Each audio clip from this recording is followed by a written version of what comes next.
sa lalaking kaya magpatayo ng sariling bahay. Hindi yung puro hakdog niya lang ang alam niyang patayuin sa buhay.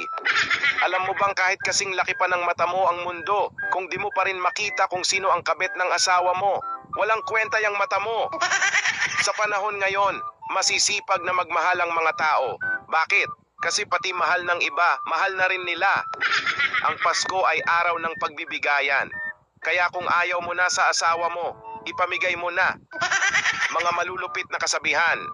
Aanhin mo ang ganda kung retoke lang pala.